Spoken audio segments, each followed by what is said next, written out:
सारी जिंदगी इंसान बस एक ही दौड़ में लगा रहता है। बैंक बैलेंस बढ़ाना है, प्रॉपर्टी बनानी है ताकि बच्चे सेटल हो जाएं। कमाल है ना। हम उस दौलत के लिए मेहनत करते हैं जो हमारे मरने के बाद हमारे ही बच्चों के दरमियान झगड़े और फसाद की वजह बन जाती है। लोग कहते हैं इतना नाम कमाओ कि मरने के बाद दुनिया याद रखे। अरे भाई, दुनिया के याद रखने से कब्र में एसी नहीं लग जाता। दुनिया 2 दिन रोएगी, तीसरे दिन बिरयानी खाएगी और भूल जाएगी। असली इन्वेस्टमेंट वो नहीं जो बैंक में पड़ा है, बल्कि वो है जो आपके जाने के बाद भी आपके खाते में करेंसी यानी नेकियां भेजता रहे। अब जरा हकीकत सुनिए और गौर फरमाइए।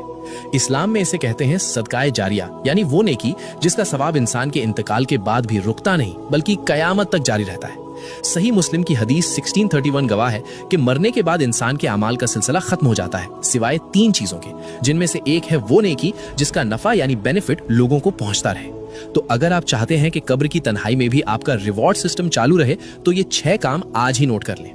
कुरान पाक, किसी को कुरान मजीद तोहफे में दे। जब जब वो पढ़ेगा हर हर्फ पे आपको सवाब मिलेगा। व्हील चेयर, किसी अस्पताल में मरीजों के लिए व्हील चेयर डोनेट कर दें। जब तक कोई लाचार या बीमार उसे इस्तेमाल करेगा आपका खाता चलता रहेगा। मस्जिद की तामीर में हिस्सा लें, ईंट रख दें या पंखा लगवा दें, ये अल्लाह का घर है, यहाँ इन्वेस्टमेंट कभी डूबती नहीं। पानी का इंतजाम, कोई कुआं खुदवा दें, बोरवेल लगवाएं या किसी पब्लिक जगह पे वाटर कूलर रख दें। जब भी कोई इंसान, परिंदा या जानवर अपनी प्यास बुझाएगा आपकी रूह को ठंडक मिलेगी।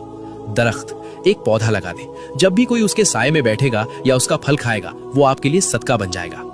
और छठा रास्ता जो इन सब में सबसे आसान है वो है इल्म फैलाना, जैसे कि अभी आप ये पैगाम सुन रहे हैं।